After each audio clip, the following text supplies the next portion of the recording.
SuperTalk.fm. We're also streaming from that SuperTalk Mississippi app and your local SuperTalk Mississippi radio station. And don't forget about watching us too if you would like. We are on your computer, your mobile device. Just head on over to SuperTalk TV. Today we get to learn more about the 2025 National All-Service JROTC Aerial Drone Championship. It's coming to Batesville, Mississippi. Lots of work went into getting that done. My guests today are Lieutenant Colonel retired Mr. Leaonard Boothe. He's joining us in the studio along with Tax Sergeant retired Rodney Williams. So welcome to you both. Thank you, Rebecca. And congratulations, because from what I'm learning, it took a lot of work to get this particular championship here to Mississippi, particularly in the Mississippi Delta. So I'm going to start with you, Mr. Leaonard. How did all this come about? So about 2.5, 3 years ago, I came to the South Panola Air Force ROTC as a senior aerospace science instructor. And at that time, South Panola was already a great program, but I wanted to be a nationally recognized program. So one thing that me and Sergeant Williams talked about was trying to bring a national championship to Batesville, not to Atlanta, not to Dallas, not to Washington, D.C., but small town Mississippi. And there's only 11 national championships across all of Air Force ROTC nationwide. That encompasses 3,500 units across the nation. So it was kind of tough to do it, but because we had already started a drone program, we were very successful with our drone program.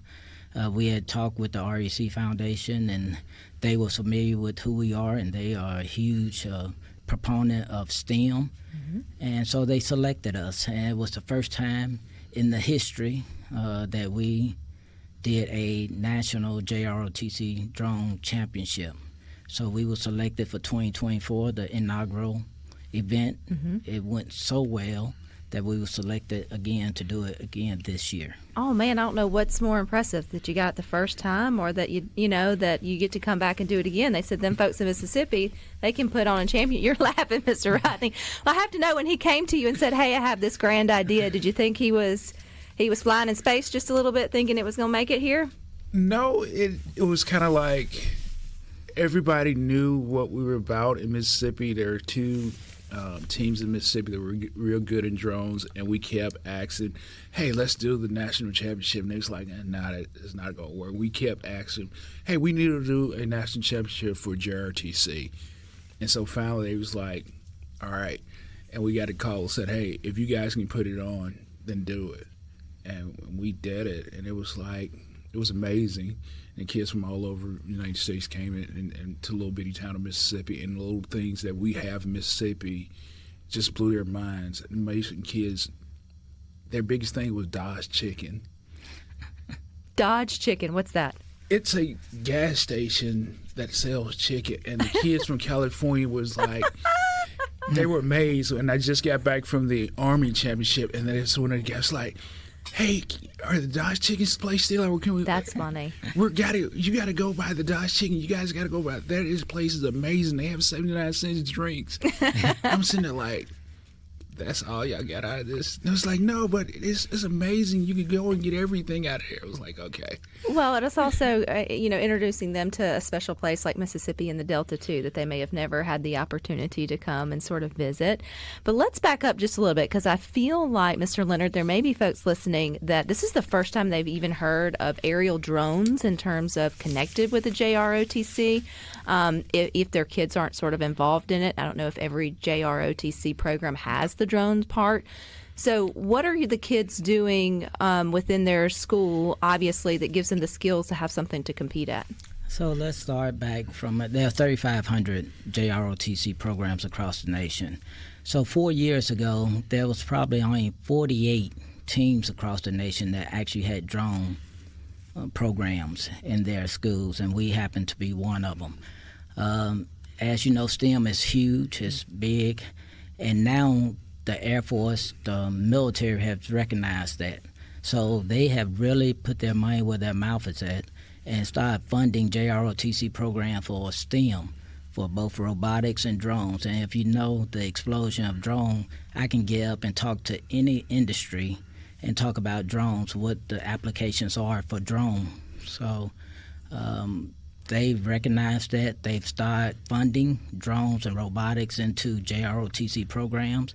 And so within a short 4 years, the programs that went from 48 units to 500. Wow. And over the next 3 years, I can see it exploding, because now what you've done is given kids opportunity to go into the 21st century with robotics and STEM, and now they can actually probably leave high school with a employment on a drone company for $65,000, $75,000. So if they can, I need to learn how to fly a drone.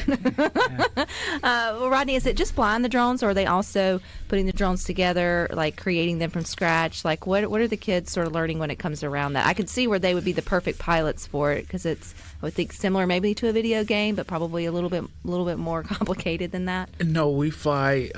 It's co-ed drones. They come in a little pack, and it's already put together. But it's 4 components in the drone in our field. The first one is teamwork, so you have to work as a team. You pretty much have to buddy up with another team and work. It's 2 versus 2 drone flying to get scoring. You have an interview part, so you interview questions about what's going on, your question about how your practice run, what is your safety with your drone, so you have to answer questions like that. Then you have to keep a logbook of everything you do in drones, your practice, your maintenance of your drone. So kids have to keep that log going of record keeping. So what's important about that? And then flying. And then you have autonomous flying, which is coding. So it's very interesting. You have all that in an 8-hour span period of time. So you have awards based on those different things. So kids love it. I was just going to say, I can see why kids are sort of drawn to it, not drawn to it, but, that would be pun intended in that way. So when it just started like 4 years ago, Leonard, did you have kids that were they got it, or did it take a little bit of encouragement for them to figure out, like, we can work as a team, we can really, do something really unique or cool here? Or was it kind of like instant for them to get what you were trying to do? The technology was there, and it's instant. It's just like they are real comfortable with technology. So that portion of it was easy. The teamwork, the critical thinking, playing nice together, if you will, those things take a little more time to coexist with other team players. But over time, I think they really, really enjoy it. It's a different philosophy. In previous JROTC units in the past, you may do drill or color guard, something like that. But this is on the edge of technology, so they are really. Is this in addition to those other traditional JROTC things, or is this something separate? It's an addition. So they're getting another, and seeing too, like if you continue in your military career or outside in public service, what these skills can sort of provide in terms of long-term employment too. I would think that they would be interested in. Are some of those teams 4 years old now? Like, are some of the teams that started 4 years ago and now? And one of the things about this team, it's not like your regular sports where I coach on the sidelines. Once we get there on a Saturday, most of our matches on a Saturday, I can't say anything to the teams. The kids run the match. We should make baseball and softball and soccer, and maybe not for the coach, but maybe like. So it's hard for me as a coach to coach because I can't say anything because the kids have to coach. So they have to coach they have to work together. Yes. That's part of the teamwork. They have to work together. They have to be a team. They have to decide who's got strengths, weaknesses, and how do you now I get why you say, Mr. Leonard, that it takes a little time to sort of figure all of that out. Are they all the same age, or is it like anywhere from sophomore or seniors to freshmen to seniors, or how does that work? We have a 9th grade team from 9th to 12th grade on our teams, but we have some teams that are starting 8th grade because some 8th grade teams are on JRTC. So, Well, this is exciting stuff, and I know y'all have exceeded your expectations of number of teams coming out this year. So we got more with the 2025 National All-Service JROTC Aerial Drone Championship to be app and your local SuperTalk Mississippi radio station. But don't forget, you can watch us too. We are over at SuperTalk TV on your computer or your mobile device, and I'm sure we'll get to how you can watch the 2025 National All-Service JROTC Aerial Drone Championship. It's a mouthful, guys, but it's worth saying. It's the second time it's been hosted here in the state of Mississippi, and it's a big deal. And you guys worked really hard to make sure that this happened over the last couple of years. Okay, first year one, 2024, how many teams did y'all have show up? we had 65 teams show up. One team from Hawaii came in. Guam was supposed to come in, but due to finance, they were not able to come. So we had 65 teams from 20 states. From 20 states. And now for the 2025, we're looking at 96 teams as of now. America Samoa is supposed to be coming over. They're ranked number 2 in the standings. Wow. Okay, so let's talk about the standings. You mentioned, Sergeant Williams, that you guys have done like different competitions throughout the season. Is there a season to it? Yes. Okay, so how does that work? There is a season where you compete from starting in September the 10th. The season runs from September the 10th all the way up, so you get your standings by your piloting skills. So pretty much everybody in JROTC compete with everybody else, but somehow this year JROTC has the top 8 teams. That's awesome. So those top 8 teams will be at Baseball Mississippi combined for the national championship, and who's going to be the best in the world. How big's the trophy?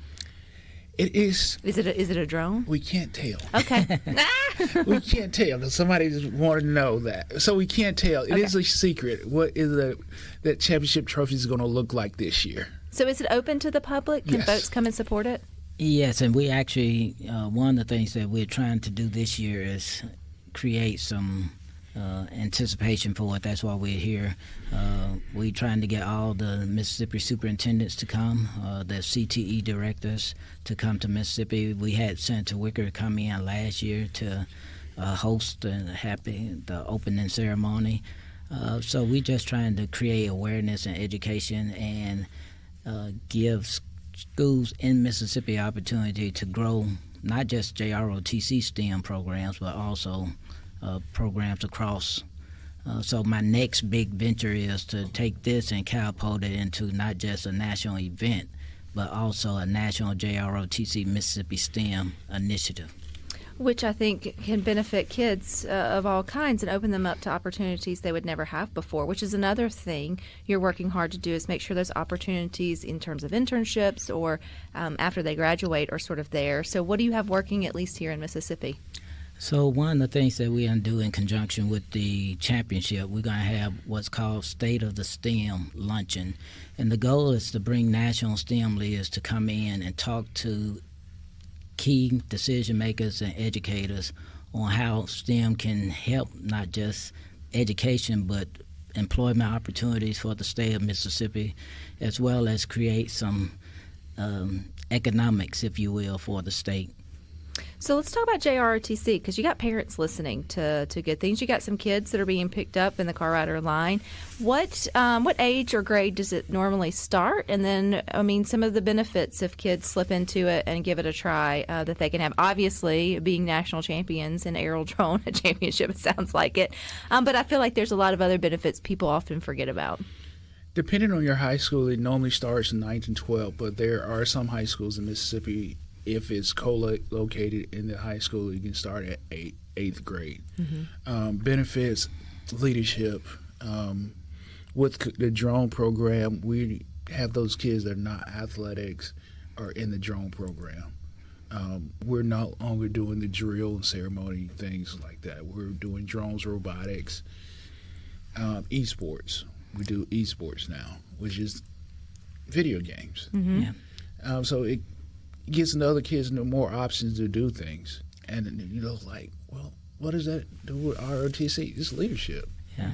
And let me piggyback on that as well, because one of the things that stands out to me is a lot of the kids that's doing robotics and drone may be introverts by nature. They like to play their video games and stuff like that. Well, the one thing that this does do, we talked about the leadership and the teamwork aspect of it. It makes them get out their comfort zone. And my thing is to tell them to be comfortable, be uncomfortable. And what you may find is I have some students that get into the drone or robotics program. They really, really shy initially. But give them a season or two and they blossom. And it's amazing to just watch as they grow and mature. So anyone that, if there's a teacher or parent out there that their kids are extremely shy and reserved and introvert, this is one program that will get them out their comfort zone if they and those choose leadership to stay in. skills will stay long after, Yes. or whatever it may be, or learning how to be part of a team, right? Yes. How big are the teams? I think The teams can go from anywhere from 3 to 6. so. That's an 6. intimate team. I mean, Yes. we're not talking about like a team on a football team where you got dozens of kids. You've got to learn how to work in a small group, And I can say you're all. I'm like now I'm getting it, Mr. Leonard, on why this is a tough thing. I want to go back to just how good this is for Batesville, right? I mean, we're talking about now you've got 96 teams times 4 or 5 students, times I'm sure a couple of chaperones, times I'm sure family that can make it is going to be able to make it too. You're looking at easily hundreds of people headed into town this week, or the April the 1st and 2nd, or no, excuse me, the 4th and 5th, and we're going to get you there. Yeah, so economics is huge. Last year, again, 60 teams, 22 states represented. We probably had 500-600 people in attendance. This year, the projection is over 1,000. We had people traveling as far as South Haven to get hotels. Every hotel in Batesville booked. The restaurants loved it. The city loved it. So economically, it definitely benefits the city of Batesville, Panola County, and the state of Mississippi. And if we can continue to make this thing grow, it could, because drones and robotics are not going anywhere. It's actually going to accelerate over the next 3 to 5 years. So if we can put ourselves in a position to eat off of this for a while, I think we'll be in a good position. Does South Panola have a team that's in the championship? Oh, yes, we do. Oh. Do our teams have names? Yes. We're known by the Autonomous Ops Squadron, Okay. and we have a fierce tiger on the back of our uniform, so we're known by that. Yes. So y'all are coming to shine. Yes. Or I guess they're coming to watch you guys shine in Yes. sort of that way. I love the smile on your face and the confidence in your team. And you don't even get to help them on actual sort of game day. Is that when you know you've done your job, or like the team's jobbing well, is when you're not sweating bullets when they head out? I know you probably are because you don't know what's going to happen, but in terms of confidence in your team? Yes. We went to New Orleans and competed there in an event there, and 2 of my members got sick the day before, and so we got up that morning for the competition. I'm sitting there like, okay, this is not gonna be good. And so we got to the event and things started unraveling. The drones wouldn't fly right, and it was like, okay. And so the leadership was like, hey, we're gonna do this, we're gonna work it out. I'm like, calm down. No, we're going to make it. She just went all berserk. I'm like, you got it? She's like, I got it under control, Sarge. We got it. Next thing I know, she started flying the best thing she ever flown. Under pressure. But this is a female that her 9th grade year wouldn't talk to anybody. How I got her on the team was I caught her playing, hope her parents are not listening. But they're proud of her now. I caught her playing video games on the computer. And I said, hey, you got an option. Either get rolled up or join the drone team. I like it. And she is The now rest is our history. best pilot. She is the commander of the drone team, but she wouldn't speak to anybody. Now she is leading their team, and that day she led their team to a victory. And we came back and won that tournament because of her. And she was like, hey, we got members that's sick. We're going to win this tournament for them. And she was a leader. Just got to find those things that connect with them and get them out of their shell. And some of it's just coming out to see it. So if you got kids who like video games, get them out and come support this thing and let them see where it can lead. How do we get more information on it? And then how do we sign up and all the things to come watch? So Again, it's absolutely free. We have a Facebook page, and if you want to go to South Panola High School on our Facebook page, we also are raising funds to help offset some of the costs of a national event. There's a lot that goes behind the scene with logistics and stuff like that. Last year we got corporate sponsors, but if Facebook, and then we'll publish a link, and it's absolutely free, and it's a friendly, family-friendly. They're April the 4th and the 5th at the Batesville Civic Center. You guys get out and support it. You're going to have to let me know who wins, okay, especially if it's here from Mississippi. Thank you both for your service, but also thank you what you're doing for the kids in the JROTC. I think this is wonderful. We're going to keep up with how this program grows, but thank you for your time. All right, you guys stick with us. We got more for you coming up next.